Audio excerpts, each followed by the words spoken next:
CS greetings, CSGOers. I'm Extremes. And welcome to yet another video where I actually talk on my own as opposed to talking with another talking head. And if we have to talk yet more, because that's what this is about, let's talk a little bit about the game that happened last night. It was Ventus Red versus Energy Esports. Energy Esports, of course, winners of the Medal State show match and doing really well against the what was probably the slightly more fancied bravado team, doing really well, winning the 50k, easy pocket money for the guys, and then being taken down by the second Ventus team in the first round of action in the actual Medal State Samsung Galaxy CS:GO Championships. Of course, worth £1,000,000, not the match, but it's the first round in the actual league.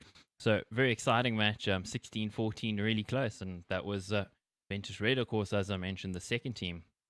For a bit of context, Ventus also have a Masters team as well. They're just called Ventus Gaming. You got Ventus Black, you got blue and white and periwinkle and mauve and every color under the sun. There's lots of Ventus teams. I don't know why. I guess they want to build some talent, and that's pretty awesome.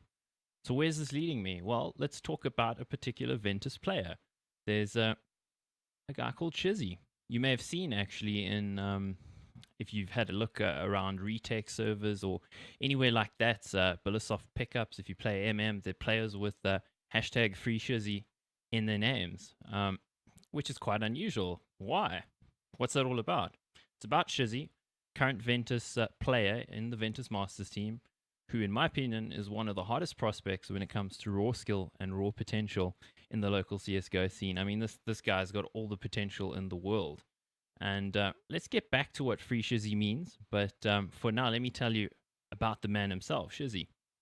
He's a player who's been around the scene for a couple of years, definitely increasing in stature. Why? Well, because he drops consistently good performances in whenever he's actually playing. I mean, there's very seldom that he's not actually achieving good numbers as a player. His team, I think he was in Ventus Black last year in the Premier Division DGL. So again, not Masters, but that team was called Ventus Black. They were the winners of both Battle of the Clans competitions at the end of last year. They ended up second to Ian Heat at DGC. Aside from that match against Energy, who of course were the dominant force in Premier Division, I do know because at the beginning of the year I was in the Pulse lineup and getting pasted by Energy. Not good. Definitely the skill gap between the other teams in Prem and Energy was there. So of course it was easy mode for Ventus Black and Shizzy until they actually faced Energy in that final of DGC where they got pasted because of course Energy were a really strong team. Now most of that team is actually in Aperture Gaming, which is interesting. And this current Energy lineup is more sort of an amalgamation of Carbon and the old Aperture. So I mean Shizzy hasn't achieved a lot in terms of actual results aside from that. I mean, I'm not talking. I mean, like championship wins, winning, DGC or Masters or LAN or something like that. That hasn't happened yet. But why do I say that this guy's got crazy, crazy mad potential? Well, he's given us a taste of his class as a player. He's given us a hint of the sheer potential that's there. The game seems almost effortless for this guy when you watch him play. The way he consistently drops 30 frags in losing efforts for his team. It's amazing. If you go back and look at his results, how often he 30 bombs. It's crazy. And if he doesn't, his team doesn't win. And sometimes he does anyway, and they still lose. Let's talk a little bit more about his team, Ventus Gaming. I've mentioned a little bit of the history of the MGO. Well, not history, but recent history, I guess, in terms of how many teams they have. There are new entrants this year into Masters. And in an article I did, more of an interview that I did with Good Luck, Have Fun, I hinted at them being a possible threat in 2018 should they stay together. Mostly because Shizzy was there.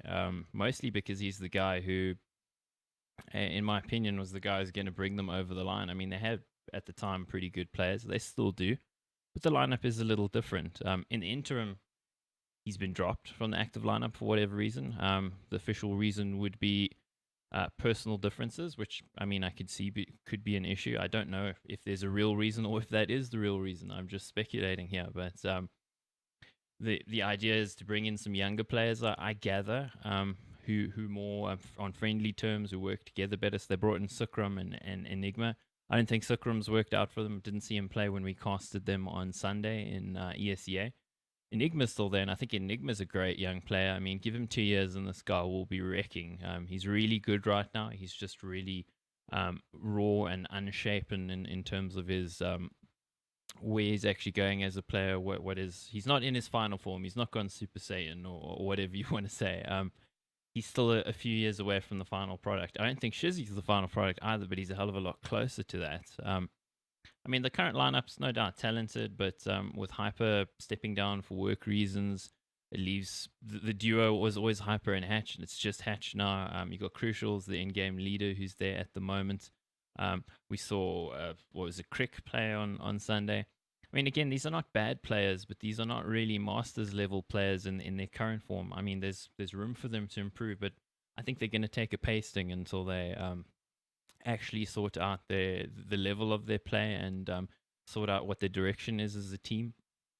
Talking about their direction as a team as well, let's talk about how Shizzy was used in the team because I mean, he put in great performances, but I don't think he was always used correctly. He was used as an entry player, and as an entry frag, it means you're going to die a lot. Because I mean, you've got a very low chance of actually walking in and shooting somebody's head off. More likely, you're going to get your head shot off, and the second guy into the site is actually going to be the one who's going to close it out for the team. So as an entry fragger, I mean, I played the position as well. It's very difficult. Some people like to think of entry fragger as the guy who gets all the kills. Well, they'd be completely wrong. Unless you have a crazy performance like we saw sometimes from Apex for Envious or well, Dupree when he was still good a couple of years ago, 2015 Dupree in TSM at the time. Those were international players who could just take over a game, drop 30 kills as an entry fragger, run in and not die, and get like 2 or 3 headshots. It was crazy, but 95% of the time that's not going to work as an entry fragger. You're going to go in, you might get 1 kill before you trade it off, or you might die immediately. And your role is, of course, to make sure that the next couple of guys coming to the site are able to actually get the frags because then they know where the enemy is.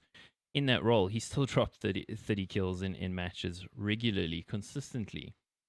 He excelled in this role, opening up bomb sites with precision shooting, and seemingly instinctual understanding of where his opponents might be. I saw him pushing smoke a bunch of times, and just it working out for him. You know, he's audacious in his plays, and it has worked out for him. But had he been, say, second entry, if he'd been the second guy into the side, his chances of living and therefore having a higher impact on the game overall would have been better. So at the times when he wasn't able to drop the big performances for Ventus, it's probably because he was being shut down as an entry. More recently, they've used him as an AWPer, which is a little bit of a diametrically opposite role to entry fragger. You know, an AWPer is generally going to be the third or the fourth guy into a bomb site if you're actually taking a bomb site on T side. Of course, CT side, it could be a little different. I mean, we've seen some entry type players AWPing on the international scene, but it's very rare. It's a very weird sort of mix of roles. So, I mean, when he has AWPed, his firing speed is excellent in terms of his mobility around the map on CT side, where he puts himself in terms of keeping the opponent guessing, moving around a lot, making it very difficult to be read. He's very good at that, very mobile AWP, and that's the right way to play AWP if you want to succeed at the top level. But then being asked to be an entry fragger on T side, a little bit strange. I think if they'd either chosen that he should be the primary AWPer or that he should be the second entry player, I think his ability to succeed, which he has no doubt done already, would be even higher, and therefore the ceiling of the team would be even higher. Because I mean, when you unlock a star player, you enable your team to actually excel more than what they could if you're limiting him in terms of his role. Somehow he did both and did really well at it. I actually had a chat to this guy Shizzy. I've never spoken to him before, played with him a few times, but never actually spoken to him. And I just wanted to get a sense of him before I did this video. So don't feel that I'm big upping this player because we mates or something, because we're really not. I mean, he's a great guy. I don't even know where he lives, to be honest. I just don't know. We didn't get to that in talking. We were just talking about the game a little bit more and about his approach to the game. And what I got from him is that he's tremendously focused. He plays the game like it's his natural habitat when you watch him on the server. But from talking to him, he's a very focused individual. He does outrageous things in game because of his confidence. Plays with tremendous confidence. In real life, he's one of the nicest, most humble guys that you'll ever speak to. It's incredible. So he's very self-aware. He's trying to improve the whole time. Realizes he isn't the best in all areas, and is consistently trying to improve his abilities, his game sense, his awareness, his tactical awareness. I mean, that's the right approach to improve as a player. You can do almost arrogant things in game, audacious things in game, but if you like that out of game, people think you're an asshole. This guy's not that. He has the right approach in game, and he's tremendously approachable outside of it. Great guy. Does that make him a great player? No, just being a great guy. But the all-round package is there. He puts in the hard yard. He's well aware of what he needs to do to improve, and he's well aware that he needs to achieve more in the game because he hasn't achieved that much yet. And I mean, again, I'm not saying this guy's like won every competition ever. I'm not saying that he's the next Sonic, although potentially he could be. I mean, he's a little older than some of the young prodigies, like a JT is 17 or whatever. He's Shizzy's actually 20, so he's a little bit older, but he started playing later, which again shows me the natural talent that's there. If he had started earlier in life, maybe he would be further along. Maybe he would be in a top team. So the question here is, why free Shizzy? Well, I think fans and other players can easily see the guy should be in a top team. Ventus right now are not a top team. Maybe Ventus Red could be, because I mentioned that at the beginning of the video. Maybe they'll be the top team. Maybe they'll be the Masters team if they keep performing so well. But Shizzy right now should be in a top team, a team that unlocks and unleashes his talent and allows him to express himself in the game of Counter-Strike. And right now, Ventus is not that team. So maybe it looks to people on the outside that he's being somewhat stifled or held there, whether it be intentionally or unintentionally. So again, I don't know what the situation is inside the team. Maybe there are these personal differences causing issues. Who knows? I don't know.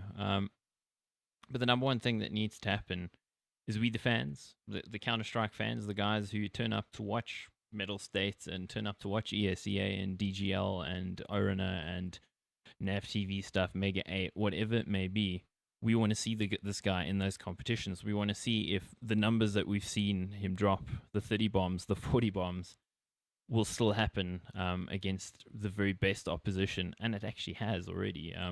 And whether it will happen with him in a top team. If he was in a flip side or an XTC or an Aperture or whatever it may be, a DC, this guy would be a crazy addition to any of those teams. And if I was a Masters team owner, I would be knocking this guy's door down, trying to sign him, trying to get him out of his contract or whatever. And if I was Ventus, I'd be trying to keep him at all costs and trying to build a team around him, because he's the guy who's if you Ventus, the key to actually performing at the very top level. I think we want to see him as fans in the roles that suit his immense talent, and perhaps in a team someday that can vie for titles sooner rather than later, I hope.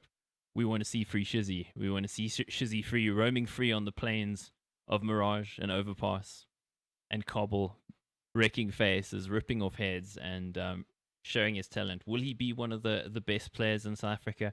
I think potentially he could be, and I'd like to see him have the opportunity to prove that or disprove that. Again, he could fail. We don't know this, but I believe that what he's shown has been enough to tell us that this guy is a star player in the making, and we need to watch his career. Axe out.